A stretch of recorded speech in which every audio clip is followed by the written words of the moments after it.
오늘 우리가 함께 이야기 나눠볼 작품은 이청애 작가의 단편소설 러브호텔입니다.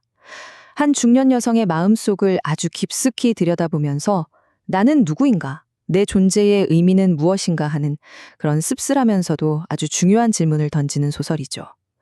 그녀가 잃어버린 자신을 찾아가는 여정, 한번 같이 따라가 볼까요?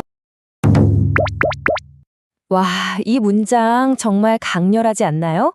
이게 바로 주인공 기수의 현재 상태를 딱 한 문장으로 보여주는 거예요. 45.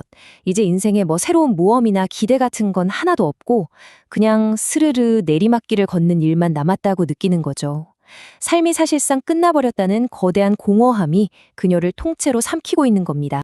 이 소설이 우리에게 던지는 가장 핵심적인 질문입니다.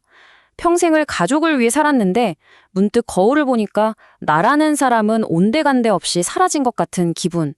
바로 기수가 겪고 있는 정체성의 위기죠. 오늘 우리는 이 질문의 답을 그녀와 함께 찾아보게 될 겁니다.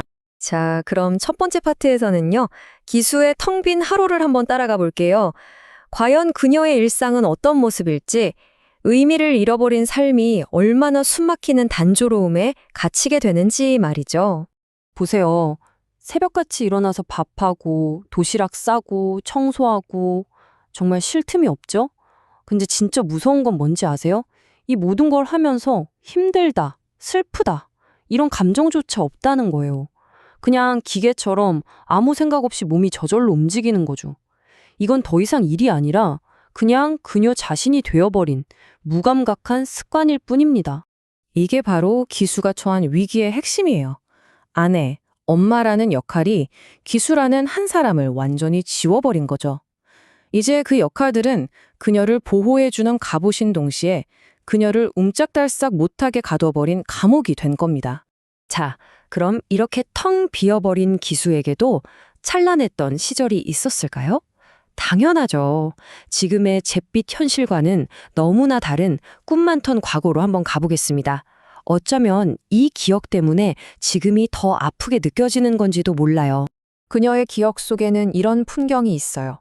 뾰족한 지붕을 가진 뭔가 이국적인 느낌의 선교사 주택들. 그녀가 꿈꿨던 낭만적인 삶의 배경 같은 거죠. 여기에 감각적인 기억이 더해져요. 눈앞에 펼쳐진 보랏빛 붓꽃밭, 그리고 귀에 울리는 맑고 깨끗한 성가대 합창소리. 어때요? 그냥 듣기만 해도 가슴이 막 설레지 않나요? 그 시절 기수가 느꼈을 감정들이 고스란히 전해지는 것 같아요. 과거와 현재, 정말 너무 다르죠. 음악이 흐르던 곳엔 이젠 침묵만 남았고 생생했던 꿈으로 가득했던 시간은 끝도 없는 집안일로 채워졌어요. 뭐든 될 수 있을 것 같던 가능성 넘치던 미래는 그냥 이미 다 살아버린 과거가 되어버린 거죠. 그런데 말이죠. 기수가 이렇게까지 공허하고 외로워진 데에는 아주 결정적인 계기가 있었습니다. 그녀의 삶을 통째로 뒤흔든 아무에게도 말하지 않은 비밀스러운 기억 하나가 있거든요. 이제 그 이야기로 들어가 볼게요. 그 기억의 정체는 바로 가족이 함께 겪었던 교통사고입니다. 이 사고 이후로 기수는 세상을 그리고 가장 가깝다고 믿었던 가족을 완전히 다른 시선으로 보게 됩니다. 차가 도랑에 빠진 그 위급한 순간에 그녀는 보고야 맙니다. 남편과 아들들이 자기를 챙기지 않고 자기들만 먼저 빠져나가는 모습을요. 그 순간 깨달은 거죠. 아, 가족이라는 것도 결국엔 살아남기 위해 발버둥 치는 개인들의 모임일 뿐이구나. 엄청난 충격이었겠죠. 이렇게 철저히 혼자가 된 기수. 이 지독한 외로움에서 벗어나려고 정말 좀 서툴고 어찌 보면 우스꽝스러운 시도를 하나 하게 됩니다. 뭔가 불꽃 같은 걸 다시 찾고 싶었던 거죠. 아니 근데 왜 하필 러브호텔이었을까요? 여기 그 레시피가 있습니다. TV 드라마에서 본 불륜, 막 짜릿해 보이잖아요? 여성 잡지에서 본 글들, 그리고 나만 이렇게 사는 것 같다는 초조함. 여기에 또 날씨는 왜 이렇게 좋은지? 이 모든 게 합쳐져서 그래, 러브호텔에 가자는 결론에 이르게 된 겁니다. 그래서 세운 계획이 이거예요. 기념일에 남편한테 러브호텔 가자고 해서 분위기 잡고 다시 뜨거워져서 뭔가 새로운 감정을 느껴보자. 어때요? 정말 순진하다고 해야 할까요? 이 계획이 과연 성공할 수 있을까요? 자, 하지만 환상은 환상일 뿐이죠. 이제 지수의 절박한 판타지가 차가운 현실과 부딪히면서 어떻게 산산조각 나는지 그 과정을 함께 보겠습니다. 출발부터가 삐걱거립니다. 오후 3시에 나섰는데 길이 꽉 막혀요. 알고 보니 학생 시위 때문인데 남편은 막 짜증을 내죠. 하지만 기수는 왠지 그 학생들이 이해가 가요. 여기서부터 벌써 둘의 마음이 다르죠? 겨우 도착했더니 괜찮은 호텔은 방이 없고 어쩔 수 없이 들어간 곳은 촌스러운 여관.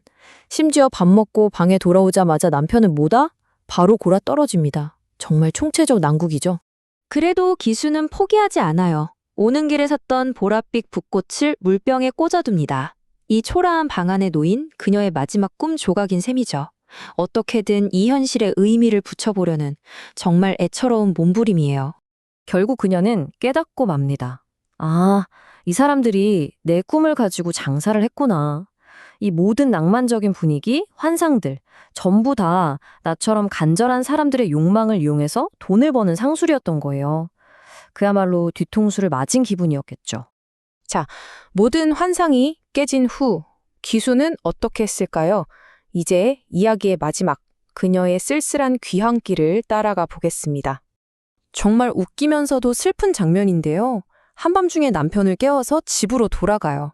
그런데 바로 집에 못 들어가요. 왜? 아들들이 벌써 왔냐고 비웃을까 봐. 그래서 동네 공원에서 시간을 때웁니다.